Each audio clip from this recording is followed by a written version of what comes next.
Good morning students. आज हमारे पास question है फिजिक्स फर्स्ट ईयर का, वेक्टर से संबंधित क्वेश्चन है। ये क्वेश्चन दिया हुआ है, यदि vector a is equal to 2i cap plus 3j cap minus 4k cap हो तो वेक्टर a का इकाई सदिश ज्ञात करना है, यूनिट वेक्टर इकाई सदिश ज्ञात करना है। तो वेक्टर a हमें दिया है 2i cap plus 3j cap minus 5k cap. जी हाँ, अब इकाई सदिश को हम कैसे निकालेंगे, उसके लिए हमारा फॉर्मूला होता है A cap is equal to vector A upon modulus A. तो सबसे पहले हम दिए गए वेक्टर का मॉडुलस निकाल लेंगे, मापांक इज इक्वल टू, तो ये जो संख्याएं दी होती हैं 2, 3 और जो 5 जो भी संख्या दी होती हैं उनको हम क्या करते हैं, वर्ग कर लेते हैं वर्गमूल में और जोड़ लेते हैं। तो यहाँ 2, 3 और 5 दिया हुआ है, यहाँ माइनस चिन्ह से कोई मतलब नहीं है, यहाँ पर जब भी लेंगे तो प्लस ही लेंगे। ओके तो 2 का वर्ग 4 हो जाएगा, 3 का 9 हो जाएगा और 5 का 25 हो जाएगा। इनको जोड़ेंगे 25 9 34 और 4 38, तो अंडर 38 आ जाएगा। अब हमने फार्मूला अप्लाई कर दिया इकाई सदिश का, तो ये ए कैप इकाई सदिश को ए कैप से दिखाते हैं, तो vector A upon modulus of vector A.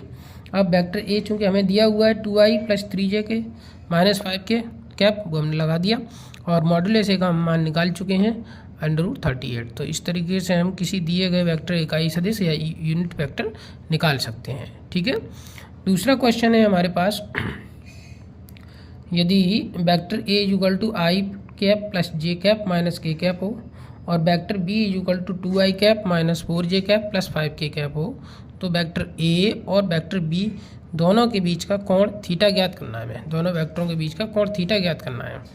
तो जैसा कि हम इसका फार्मूला जानते हैं, कॉस थीटा होता है vector A dot vector B upon vector A का मापांक गुणे वेक्टर बी का मापांक, ये इसका फार्मूला होता है। तो यहाँ हम क्या करेंगे, वेक्टर ए और वेक्टर बी का डॉट गुणा यहाँ पे करेंगे, दोनों के मान रख देंगे, ब्रैकेट में रख देंगे। तो यहाँ पर जो वेक्टर ए दिया है, इसके जो यहाँ पे संख्या मान लेंगे 1, 1 और -1, तो इसका मापांक जब निकालेंगे तो संख्याओं का वर्ग करते हैं, अभी मैंने बताया उस हिसाब से, तो इनका वर्ग ले लेंगे, 1 का वर्ग 1 का वर्ग प्लस 1 का वर्ग। यहाँ पर संख्या है 2, 4 और 5, तो इनका वर्ग कर लेंगे। ठीक है, 2 का वर्ग 4 का वर्ग 5 का वर्ग। ये अगर हम इसको सॉल्व करेंगे तो 1 2 3, ये 1 हो जाएगा, 1 हो जाएगा 1, तो जोड़ेंगे तो √3 हो जाएगा, और ये 5 का वर्ग 25 होता है, 4 का वर्ग 16, 25 और इसका 16 और इसका हो गया 4। जब हम इसको जोड़ेंगे तो ये 10 5 15 हासिल 1 और ये 3 और 1 4, ये हो गया √45 में। अब इसका 3 का इसमें अंदर हम मल्टीप्लाई करेंगे तो ये √135 हो जाएगा, और -5 और -4 9 हो गया, इसमें से 2 घटा देंगे तो माइनस का 7। अब ये जो हम मान निकाल रहे हैं, ये हमारा कॉस थीटा का मान आ गया। अब यहाँ से दोनों वेक्टरों के बीच का कोण थीटा निकालना है, तो कॉस को इधर लेके आएंगे, तो जब कॉस इधर आएगा तो इन्वर्स हो जाएगा, तो ये थीटा इक्वल टू बन जाएगा कॉस इन्वर्स -7 अपॉन √135। तो इस तरीके से हम दोनों वेक्टरों के बीच का कोण ज्ञात कर सकते हैं। ठीक है, थैंक यू।